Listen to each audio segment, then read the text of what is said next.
네, 본문 말씀으로 빛 속에 거한다고 착각하는 이들에게 빛 속에 거한다고 착각하는 이들에게 제목으로 말씀 나눌 때에 하나님께서 은혜 주실 줄 믿습니다.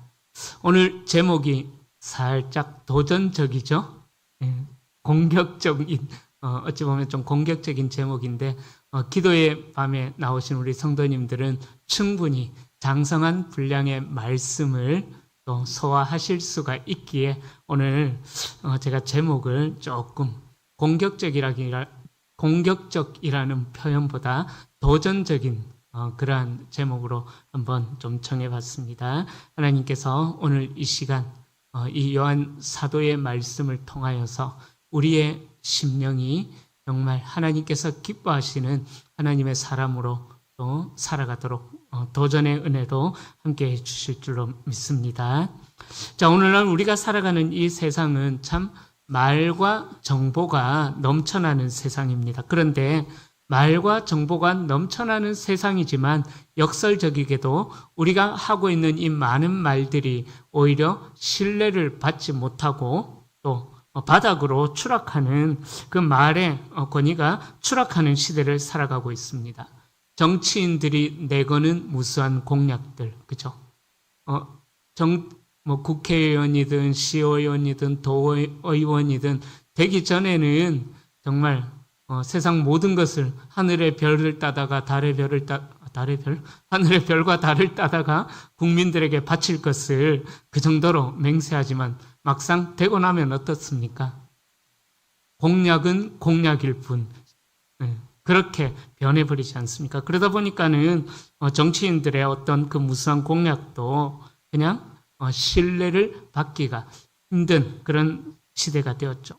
또 기업들의 거창한 홍보 문구, 또 심지어 개인과 개인 사이의 약속마저도 자신의 이익과 상황에 따라서 손바닥 뒤집듯 하는 그런 시대를 우리는 살아가고 있습니다. 그러다 보니까는 정말 우리가 하고 있는 이 말 한마디 한마디가 얼마나 권위를 잃어버린 그런 시대가 아닐까 생각을 해봅니다.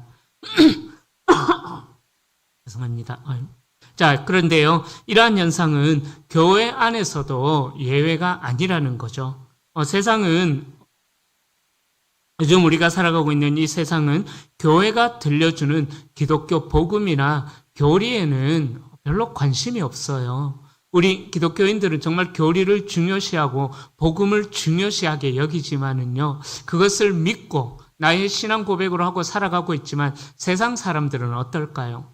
우리가 고백하는 복음, 우리가 믿고 있는 또 기독교 진리, 거기에 대해서 세상 사람들이 관심을 가지고 있을까요? 저는 전혀 그렇지 않다고 봅니다. 세상 사람들은 우리가 고백하는 이 말들, 우리가 고백하는 복음에는요, 전혀 관심이 없다라고 저는 생각합니다. 세상 사람들은 우리 기독교에 대해서 어떤 관심을 가지고 있느냐? 당신들이 믿고 또 당신들이 고백하는 그 복음이 실제 삶에서 어떻게 나타나고 있느냐? 실제 삶에서 어떻게 열매가 맺혀지고 있느냐? 실제 삶에서 어떻게 증명되고 있느냐? 사람들은 이거를 보지요. 그런데 우리 정말 그런 열매보다는 우리가 추구하는 이런 것들이 정말 추상적인 그런 이야기들만 우리가 너무 많은 관심을 가지고 있는 것은 아닌가 생각을 해봅니다. 오늘 대구 교직자 협의회 대구 지역의 목사님들, 장로님들 모여가지고 일일 수련회를 오전에 했었는데요. 오전에 다녀왔는데 그 식사 시간에 제가 한 목사님과 제가 좀 이야기를 나눴어요. 제가 요즘 고민하는 게 뭘까 제가 말씀드렸는데 저는요, 우리 기독교가 그동안 이 땅에 들어오고 나서 우리 기독교가 복음을 선포하고 진리를 선포했지만은 그러나 우리가 선포하고 우리가 또 외치는 이 진리가 너무 추상적인 머릿속에 개념으로만 남아 있었던 것은 아닌가. 저는 이게 참 많이 고민이 되어지더라고요. 그래서 저는 말씀을 준비하면서 가능한 제가 준비한 이 말씀들이 우리 성도님들의 삶에서 어떻게 실천이 되어져야 할까? 추상적인 개념들이 실제의 삶에서 어떻게 살아내어지고 열매가 맺혀져야 할까? 저는 그게 목사로서 참 많은 고민입니다. 우리가 하나님의 영광을 추구하고 말씀을 따라 산다라는 말은 얼마든지 할 수 있어요. 누구나 다 할 수 있습니다. 그러나 그렇게 이야기하는 하나님의 영광을 추구하는 삶, 하나님의 은혜를 바라보는 삶, 그런 것들이 과연 무엇일까요? 실제로 우리 성도님들께 하나님 은혜를 주십시오라고 기도하는 성도님들께 당신이 구하고 있는 은혜가 무엇입니까? 라고 여쭤보면은요, 우리 이 자리에 오신 기도하시는 분들 어떻습니까? 우리 성도님들께서 구하고 있는 은혜가 과연 나는 이런 은혜를 구합니다 라고 분명하고도 손에 잡힐 정도의 어떤 개념들을 가지고 계십니까? 쉽지 않죠, 그죠? 내가 구하고 있는 은혜가 뭘까? 내가 추구하고 있는 하나님의 영광이 뭘까? 이것을 우리가 손에 잡힐 듯한, 정말 눈에 선명하게 보여질 듯한 그런 현실적인 개념으로 이 말씀이 적용이 되어지는 게 쉽지 않다라는 거예요. 자, 그래서 오늘 우리가 계속해서 지난주부터 살펴보고 있는 이 요한 사도의 이제 백발이 성성한 요한 사도의 이 요한 서신은요, 바로 추상적인 개념으로 머물러 있던 우리 기독교의 복음, 우리 기독교의 진리를 우리의 실제 삶에서 어떻게 살아내야 될 것인가, 그것을 우리에게 구체적으로 보여주고 있다라는 거예요. 그래서 제가 지난주에도 말씀드렸는데 유다서에서 말씀은 우리가 경계해야 될 것이 무엇인가, 거짓 가르침, 가짜 복음을, 포장된 가짜 복음, 건강이 복음이고 또 물질이 복음이고 예수 믿고 잘 사는 것이 복음이고 이런 포장된 물질주의적인 기복주의적인 복음, 그런 가짜 복음들을 경계해야 된다. 물론 예수 그리스도를 믿음으로 인해서 우리는 복을 받게 되는 게 맞아요. 그러나 하나님께서 말씀하시는, 또 하나님께서 우리에게 주시는 복은 그런 다분히 세상적인 현세적인 복이 아니거든요. 우리 주님께서도 마태복음 5장에서 팔복을 말씀하셨어요. 그 팔복의 복이 어떻습니까? 현세적인 복이 전혀 아니에요. 그죠? 우리의 어떤 영적인 그러한 것들을 이야기하고 있어요. 또 민수기 6장에 보면은 하나님께서 대제사장인 아론을 통하여서 이스라엘 자손들에게 복을 빌어라, 복을 선포해 줘라라고 했을 때 아론이 어떻게 기도합니까? 하나님 아버지, 우리 자손들에게 물질의 복도 주시고 자녀의 복도 주시고 하는 일마다 빵빵 잘 터지는 대박의 복도 주시고, 이렇게 하지 않으시고, 그죠? 그렇게 기도하지 않고 하나님과의 관계, 여호와는 내게 얼굴을 비추시기를 원하고 여호와는 얼굴을 내게로 향하여 드사 복 주시기를 원하고 여호와는 그 얼굴빛을 내게로 날마다 순간순간 분초마다 그 얼굴빛을 비추기를 원하신다. 대제사장을 통해서 하나님께서 주시려는 복도 그런 복이었거든요. 그런데 우리는 예수 믿으면은 어떤 복을 추구합니까? 말씀드렸던 대로 잘 먹고 잘 사는 것, 그것을 우리가 너무 많이 추구하고 있잖아요. 그죠? 자, 그렇게 유다서에서는 바로 우리가 경계해야 될 그런 가짜 복음들, 그런 것들을 경계해야 된다라고 이야기했다면은 이 요한 서신에서는요, 그렇다면은 경계한 우리 그리스도인들이 붙들어야 할 것이 뭔가, 우리가 정말 무엇을 붙들고 살아가야 할 것인가, 그것을 이야기하는데 추상적으로 이야기하지 않아요. 실제적인 삶에서 우리가 붙들어야 할, 또 살아내야 할 복음의 삶이 무엇인가, 그것을 요한 사도는 이야기하고 있다라는 것입니다. 즉 요한 사도는 말하는 신앙과 삶으로 보여주는 신앙이 어떻게 증명되고 있는가, 말하는 신앙과 삶으로 보여주는 신앙 사이의 간격을 줄여야 된다. 요한 사도는 그것을 애타게 외치고 있다라는 것입니다. 제가 가끔씩 말씀드렸는데 요즘 시대의 한국 교회의 위기가 무엇일까요? 저는요, 한국 교인들의 숫자가 줄어드는 것, 저는 이게 위기라고 1도 생각하지 않습니다. 전혀 생각하지 않습니다. 말씀대로 살아내는, 말씀을 내 삶에 살아내는 그러한 성도들이 줄어들고 있다라는 것, 그 가짜 복음, 거기에 매료돼가지고 거기에만 목매달고 여기저기 쫓아다니면서 기복주의적인 신앙을 추구하는 그런 가짜 복음에 매료된 성도님들이 많다라는 것. 그래서 언행일치의 상실이 우리 교회가 겪는 위기의 본질이다라고 저는 생각합니다. 이 요한서신을 통하여서 오늘도 우리의 언행일치의 삶이 정말 되고 있느냐, 언행 불일치가 되고 있느냐, 그것을 우리가 좀 돌아보셨으면 좋겠습니다. 자, 초대교회의 마지막 사도였던 요한은 그런 그 위기의 시대 때에 그리스도인들이 살아내야 할 영적인 기준이 무엇인가 분명하게 제시하고 있습니다. 주 1세기 후반에 소아시아 교회 성도들도 이와 유사한 그런 문제에 직면해 있었습니다. 당시 교회 안에 침투한, 제가 자주 이야기하죠. 초대교회 이야기하면서 거짓 교사들, 영지주의자들, 그런 자들은 남다른 영적인 지식을 소유하고 있다고 스스로 자부하면서 하나님을 잘 안다라고 자랑했습니다. 그러나 그들의 삶에는 하나님을 향한 순종도 없었고요. 형제를 향한 희생적인 사랑도 없었다라는 거예요.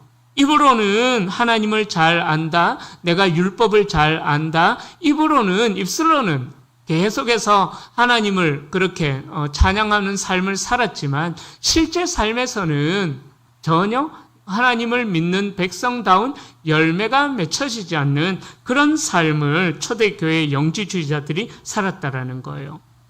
도덕적인 방종 속에 방치가 되어져 버렸습니다. 자, 그래서 노사도였던 요한은 이런 영적 위선에 맞서서 이런 거짓 가르침에 넘어가지 말라라는 간절한 어머니, 아버지가 자녀들에게 정말 마지막 유언을 남기는 것처럼 간절한 마음으로 이 요한서신을 우리에게 남겨주었다라는 거예요. 요한 사도가 이야기하는 것은 신앙이라는 것은 입술의 고백이 아니라 머릿속에 머무는 지식이 아니라 삶으로 증명되는 실제라는 것을 요한 사도는 그것이 우리의 신앙이다라는 것을 일깨워주고 있습니다. 즉 하나님을 안다라고 말하는 사람이 살아내야 할 진짜 삶의 태도가 무엇인가 그것을 우리에게 이야기해 주고 있다는 거예요. 오늘 이 기도의 밤 특별히 우리 교회를 기도로 세워가는 우리 귀하신 한 분 한 분들이 이 요한 사도의 말씀을 통하여서 우리의 신앙이 피상적인 관념에서 벗어나서 거룩한 삶과 또 말씀이 요구하는 그 아름다운 열매가 맺혀지고자 한번 결단해보는 기도하는 우리 성도님들이 다 될 수 있기를 주님의 이름으로 축원합니다. 자, 첫 번째로요. 은혜의 보좌 앞에서 나를 기다리시는 대언자가 있다라는 것을 말씀합니다.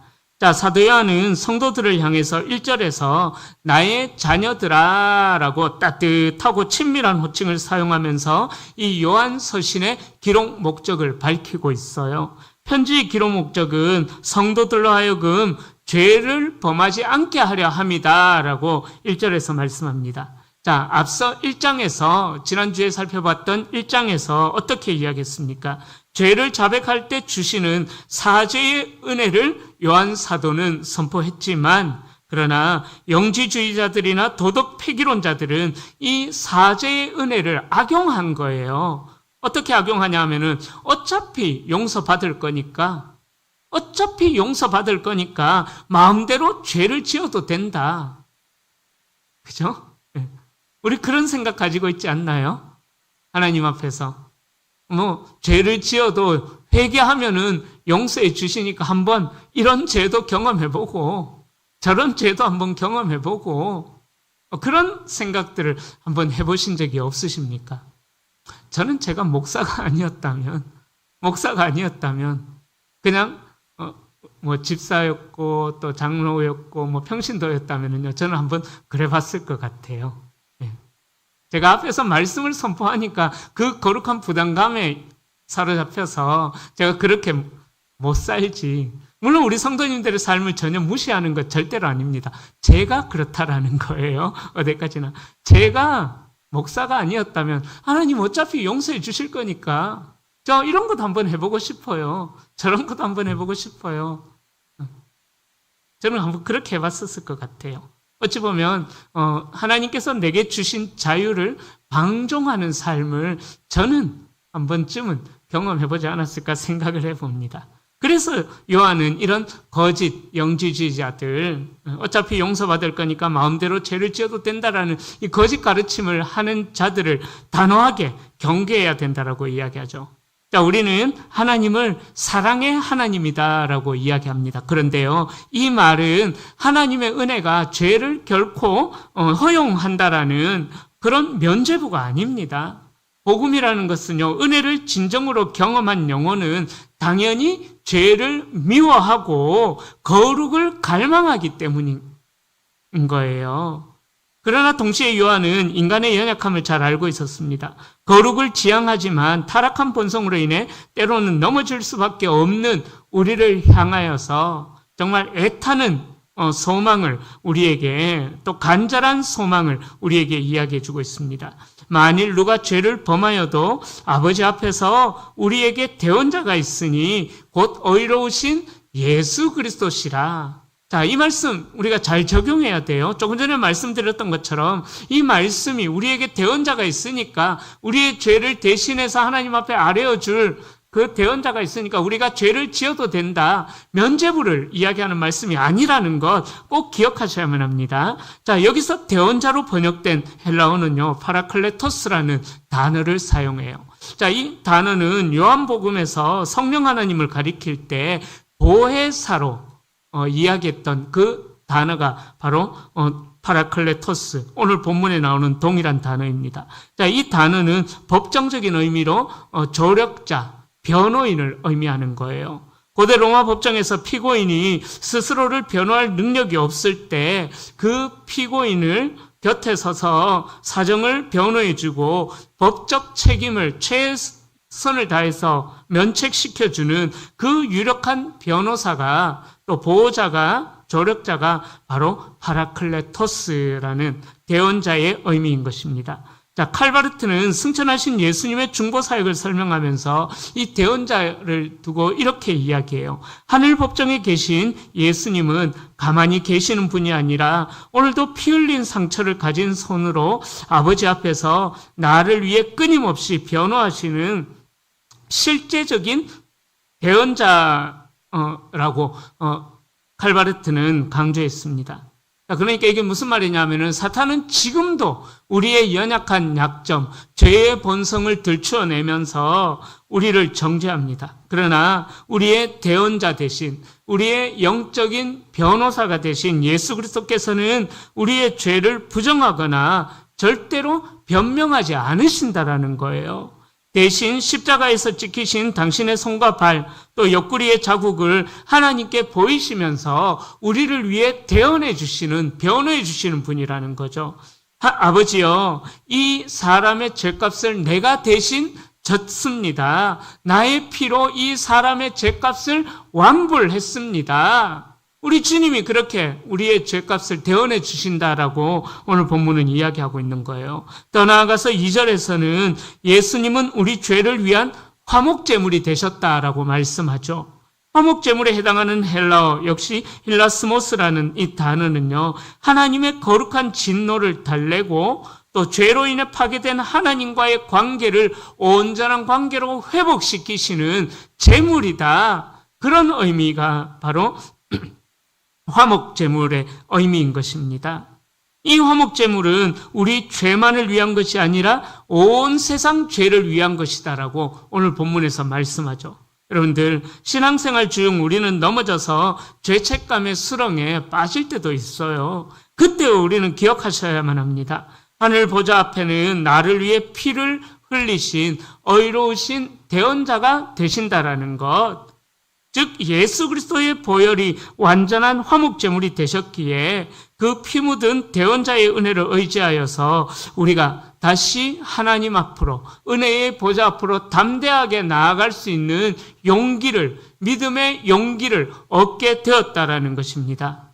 자, 요한 사도가 실제적으로 우리의 삶에 어떤 율법의 열매, 하나님을 사랑하는 열매가 맺혀져야 될 것인가를 이야기하면서 이 대언자를 이야기하시는 이유가 무엇일까요? 바로 그 이유인 거예요. 우리는 하나님의 말씀을 살아낼 능력이 눈꽃만큼도 없어요. 1도 없어요. 그러나 우리 안에 계시는 성령 하나님, 우리 안에 계시는 보혜사, 우리를 도우시는 성령 하나님이 우리 안에 계시기에 우리는 하나님의 말씀을 살아낼 수가 있다라는 사실입니다. 여러분, 우리는 착각해서는 안 돼요. 나는 내 의지로, 내 결단으로 하나님의 말씀을 살아낼 수 있어. 정말 그렇던가요? 저도 자신이 없어요. 솔직하게 저도 자신이 없어요. 그러나 이 부족한 종이 하나님의 말씀을 살아내는 유일한 근거는 뭡니까? 바로 제 안에 계시는 보혜사 되시는 성령님, 또 나를 위해 하나님 아버지께 대신 나의 연약함을 덮어주시는 그 대언자 되시는 예수 그리스도의 은혜가 늘 나를 덮고 있기에 그 능력을 의지해서 우리는 하나님의 말씀을 살아낼 수 있는 능력이 있다라는 것입니다. 제가 오늘 제목을 조금 도전적으로 정했다라고 말씀드렸잖아요. 그죠? 빛 속에 거한다라고 착각하는 이들에게 요한 사도가 편지를 쓰고 있는 거예요. 나는 내 능력으로 살아갈 수가 없는 그러한 연약한 자들입니다. 수렁에 빠질 수밖에 없습니다. 그러나 바로 이 대언자의 은혜가 우리에게 있기에 우리는 하나님의 은혜의 보좌 앞으로 나아갈 거룩한 믿음의 담대한 용기를 얻을 수 있게 되었다라는 것을 요한 사도가 먼저 선포하고, 그리고 우리의 발걸음이 어떠한 발걸음으로 나아가야 될 것인가를 두 번째로 이야기해요. 자, 그래서 두 번째로 십자가의 사랑에 응답하는 거룩한 발걸음을 살아내야 할 것을 말씀합니다. 자, 요한은 그렇게 대언자의 은혜를 선포한 후에 그 은혜를 입은 성도의 삶의 증거가 무엇으로 드러나야 되는지 말씀하는데요. 3절부터 6절에서 그것을 이야기해요. 자, 3절부터 6절은 하나님을 깊이 알고 있다라고 주장하는 그러한 사람들의 삶을 검증하는 기준이 뭔가, 그것을 우리에게 제시하고 있어요. 자, 당시 소아시아 교회를 흔들던 영지주의자들은 자신들이 남들이 알지 못하는 신비한 영적인 지식을 소유하고 있었기에 다른 사람들보다 하나님을 더 많이 안다고 자랑하면서 살았습니다. 다시 말씀드리자면은 요한은 그러한 지식, 머리로만 아는 지식은 참된 지식, 참된 알미 아니라는 것을 이야기합니다. 여러분들, 바로 하나님을 아는 사람은요, 인격과 인격으로 맺어진 관계에서 아는 거예요. 단순히 정보를 수집하는 정도가 아닌 것입니다. 우리 성도님들, 저에 대해서 어떻게 알고 있습니까? 박성철 목사에 대해서 어떻게 알고 있습니까? 일단 키가 작다. 그리고 빼짝 말랐다. 그래도 얼굴은 볼만하게 생겼다. 예를 들자면 그렇게 저를 알고 있잖아요. 그죠? 그러나 그것이 저를 아는 것이라고 이야기할 수 있을까요? 아니죠. 그죠? 바로 오늘 성경에서 안다라고 이야기하는 단어는 그냥 겉핥기로 아는 것, 이런 게 아니에요. 말씀드렸던 대로 관계적인 면에서 인격적인 연합을 통해서 서로를 깊이 경험하면서 알아가는 거예요. 그러니까 아는 것과 삶이 하나가 되는 경험적인 암, 그것을 안다라고 이야기해야 되는 겁니다. 그래서 요한은 그것을 이야기하는데, 만약에 어떤 사람이 나는 하나님을 깊이 체험했고 그분을 잘 압니다라고 자랑하면서도 하나님의 계명을 무시하고 자기 뜻대로 영지주의자들이 이야기한 대로 비윤리적인 삶을 살아간다면은 그 사람을 향하여서 요한 사도는 4절에서 두렵게 선포하고 있죠. 그는 거짓말하는 자요, 진리가 그 속에 있지 않는 자다라고 그렇게 이야기합니다. 요한은 아는 것과 삶의 분리를 철저하게 이단적인 것으로까지 규정을 내리고 있다라는 거예요. 하나님을 안다고 하면서 계명을 무시하고 비윤리적으로 산다면 그는 거짓말하는 것일 뿐만 아니라 이단이다라고 그 정도로 강력하게 이야기하고 있다라는 것입니다. 그러기에 여러분들, 내가 하나님에 대해서 좀 안다라는 그런 자부심 있는 성도님들, 넘어질까 늘 두려워하셔야 됩니다. 이단이래요. 오늘 요한 사도는 말씀을 살아내지 못하는 자들, 하나님을 안다고 하면서도 하나님을 아는 것을 삶으로 나타내지 못하는 자들, 얼마나 두렵습니까? 그죠? 자, 그렇다면 하나님을 아는 자가 지켜야 할 계명의 본질은 무엇입니까? 5절은 선포하고 있습니다. 누구든지 그의 말씀을 지키는 자는 하나님의 사랑이 참으로 그 속에서 온전하게 되었다라고 선포합니다. 자, 여기서 온전하게 되었다라는 이 단어는요, 목적지에 도달했다, 성숙하여 열매를 맺었다라는 의미가 있어요. 즉 하나님의 사랑은 단순히 우리 안에 머무는 그런 감정적인 사랑이 아니라 하나님의 말씀에 순종하는 삶을 통해서 비로소 완성을 향해 나아간다, 그런 의미가 있는 것입니다. 자, 보네포 목사님은 그의 저서인 나를 따르라에서 순종이 빠진 믿음, 계명이 없는 은혜를 값싼 은혜라고 비판하면서 이렇게 이야기합니다. 오직 믿는 자만이 순종하고 오직 순종하는 자만이 믿는다. 오직 믿는 자만이 순종하고 순종하는 자만이 믿는다. 다시 한 번 더 말씀드립니다. 중요한 말이에요. 오직 믿는 자만이 순종하고 순종하는 자만이 믿는다. 그런데 이 말을 두렵게 받아들이셔야 돼요. 우리가 하나님을 믿습니까? 그렇다면 하나님 말씀에 순종해야 돼요. 순종하지 않으면 믿는 것이 아니다라고 보네포 목사님은 강력하게 값싼 은혜의 삶을 살지 말라라고 비판하고 있습니다. 자, 그렇다면 우리가 따라야 할 그 완벽한 순종의 모범 누구입니까? 어떤 모습이어야 할까요? 6절 말씀은 우리 신앙의 궁극적인 표준을 제시하고 있습니다. 그의 안에 산다고 하는 자는 그가 행하시는 대로 자기도 행할지니라. 그가 누구일까요? 예수 그리스도를 말씀하시는 거죠. 예수 그리스도께서 행하시는 대로 너희도 그렇게 살아야 된다. 쉽게 말하면 너희가 예수 그리스도를 믿고 하나님을 아버지라고 고백한다면은 예수님께서 그렇게 사셨던 것처럼 너희도 그렇게 살아야 된다. 그렇게 살지 않으면 너희는 믿는 자가 아니다라는 것을 요한 사도는 두렵게 떨리게 이야기하고 있는 것입니다. 예수 그리스도 안에 거한다고 고백하는 성도의 삶의 기준은 절대로 세상의 윤리가 아니에요. 바로 우리 주님께서 걸어가신 그 순종의 걸음을 우리도 자기 십자가를 지고 걸어가야 된다라는 것입니다. 저는 오늘 말씀을 준비하면서 잘 알고 있는 말씀이지만 너무나 두려웠어요. 솔직하게. 나는 정말 믿는 자일까? 나는 정말 믿는 자일까?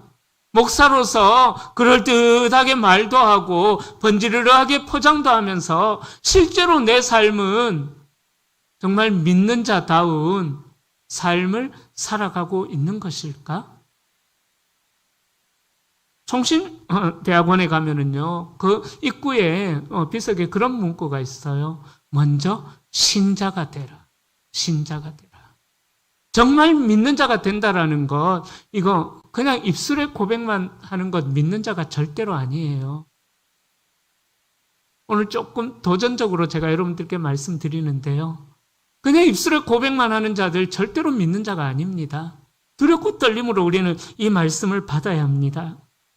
우리 주님께서 어떻게 하셨습니까? 요한 사도가 6절에서 이야기하는 그가 행하시는 우리 주님은 어떤 삶을 사셨을까요? 우리 주님은 하나님 아버지를 사랑하셨기에 자신의 뜻을 버리고 죽기까지 아버지의 말씀에 순종하는 삶을 사셨습니다. 주님이 걸어가신 그 겸손과 순종, 희생의 그 발걸음을 따라서 우리도 역시 그 보조에 맞춰서 살아가야 된다는 거예요. 이것이 바로 하나님을 참으로 아는 자의 찬란한 삶의 증거가 되는 것입니다.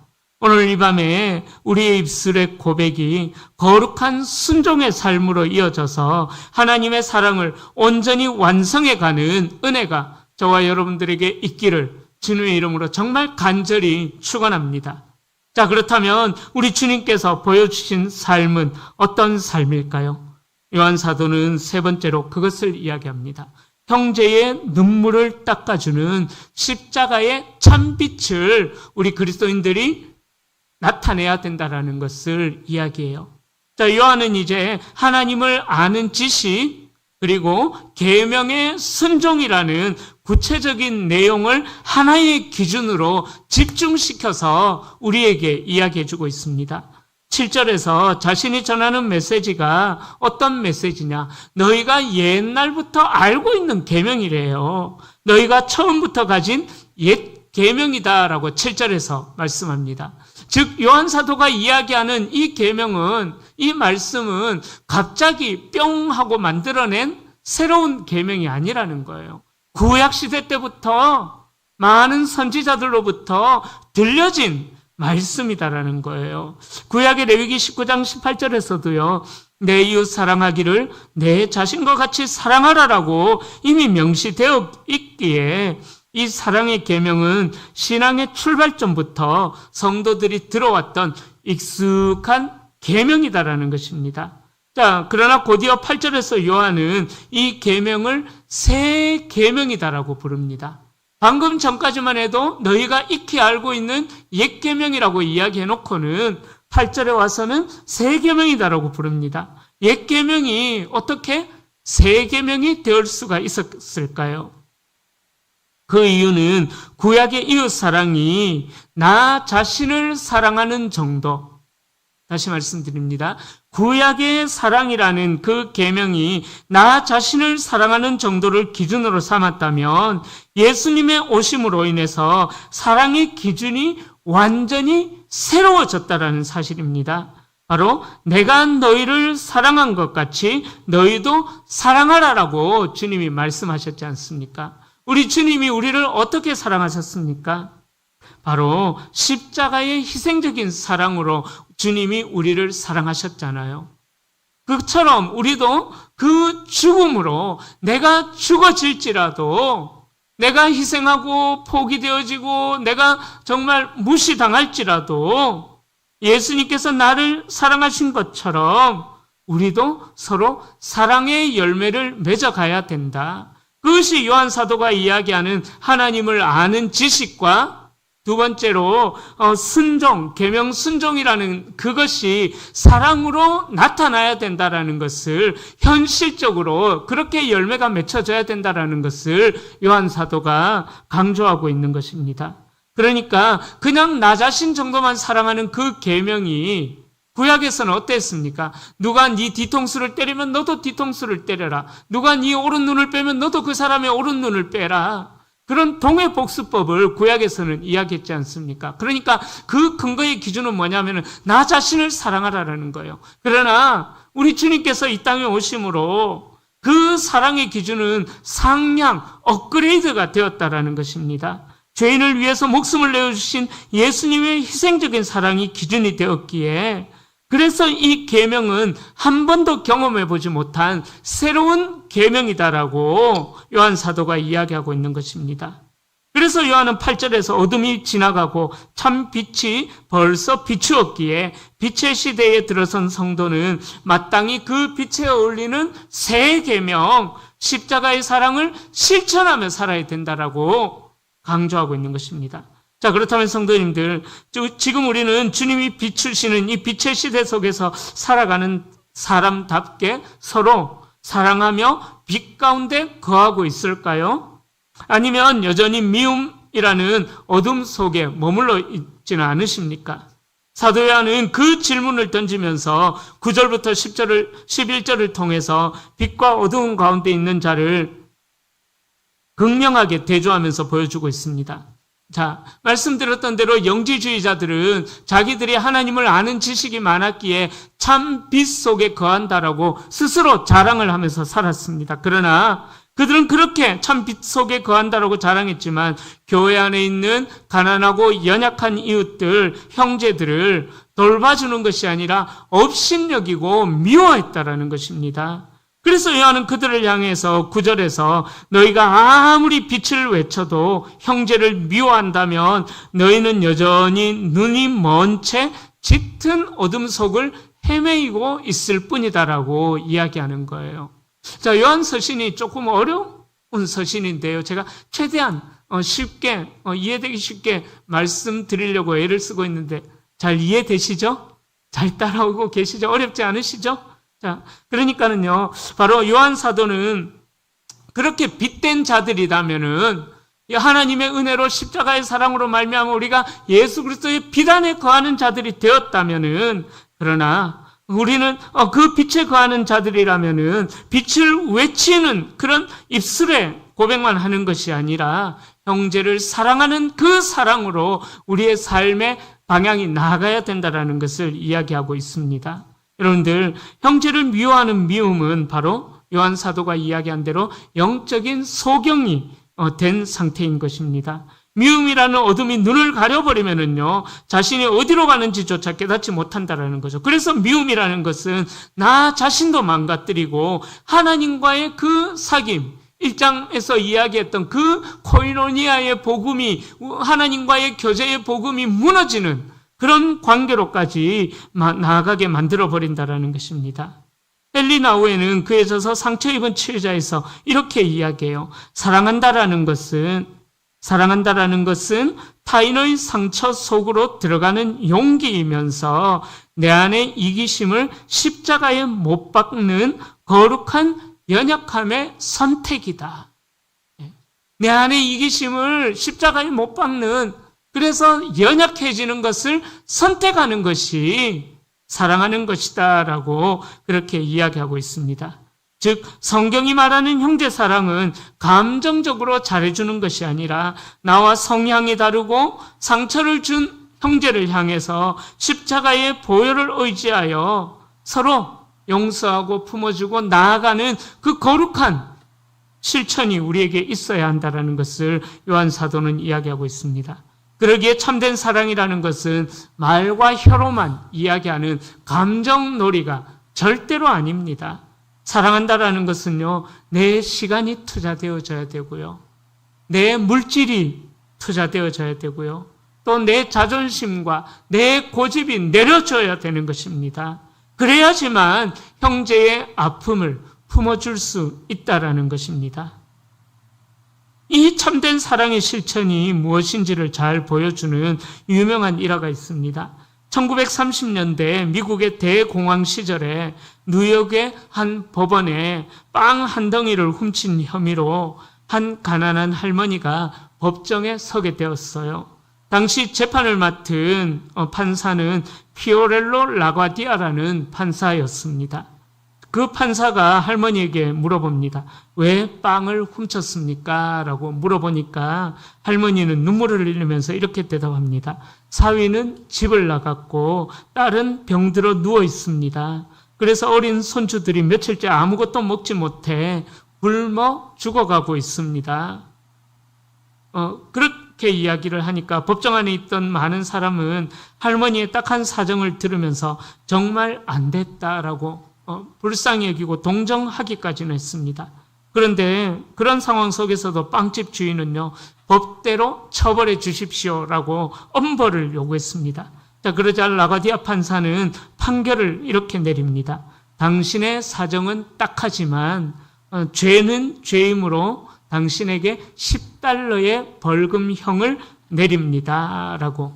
자, 1930년대 10달러는요, 얼마나 큰 돈이었었냐면요, 노동자가 일주일 동안 밤낮 쉬지 않고, 일주일 내내 밤낮 쉬지 않고 일해야지 겨우 모을 수 있는 그런 돈이었습니다.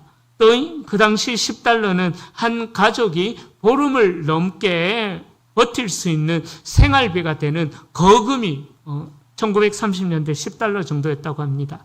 자, 그래서 그 10달러 처형이, 벌금형이 내려지니까 할머니가 벌금을 낼 돈이 없잖아요.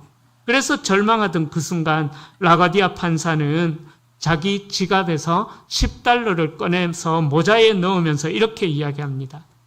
이 할머니의 범칙금은 내가 내겠습니다. 이 가난한 할머니가 어린 손주들을 위해 빵을 훔쳐야 할 만큼 서글픈 세상이 될 동안 나는 배부르게 살면서 이웃을 도울 생각을 하지 않았기에 나 자신에게 부과하는 벌금입니다. 이 벌금은 내가 내겠습니다.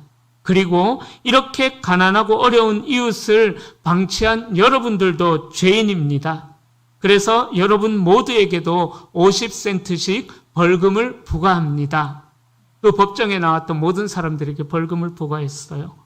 너무나 멋진 판사죠. 사랑하는 성도님들, 참된 사랑은요, 안 됐다, 불쌍하다라는 그 말에 머무는 것이 아닙니다.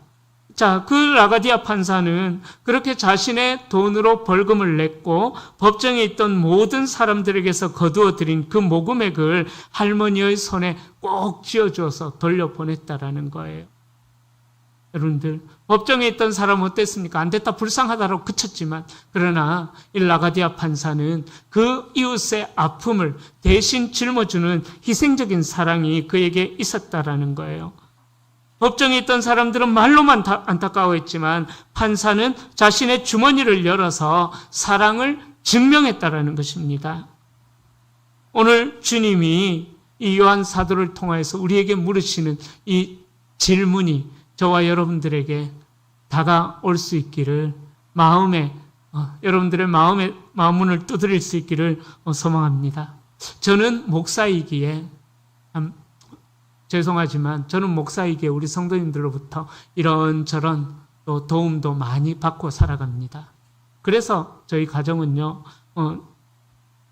이런저런 도움을 받을 때 이런저런 도움을 받은 것을 그냥 우리 가정에만 묵혀두려고 그렇게 하지 않아요. 어쨌든 선교사님들을 섬기고 개척교회 목사님들을 섬기려고 저도 하여튼 애를 쓰고 있어요. 최근에는 이제 조금 저도 우리 성도님들 아시는 상황으로 인해서 어려워져서 잘 못하고 있지만 저희 가정에서는 우리 성도님들이 섬겨주는 그 물질들을 절대 저희 가정을 위해서 안 써요. 그대로 저는 100% 다 흘려보내요. 선교사님들에게 또 어려운 개척교회 목사님들에게. 제가 우리 성도님들께 은혜를 받았기에 저도 역시 흘려보내려고 애를 쓰고 있습니다. 여러분들, 오늘 요한 사도를 통해서 주님이 우리에게 물으시는 이 질문이 저와 여러분들의 마음을 계속해서 두드릴 수 있기를 소망합니다.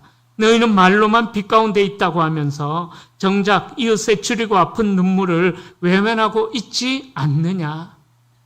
기도하러 나오신 분들이기에 충분히 소화할 수 있을 줄로 믿습니다. 오늘 이 밤에 우리 안에 계신 예수 그리스도의 십자가의 사랑이 우리를 움직일 수 있기를 소망합니다.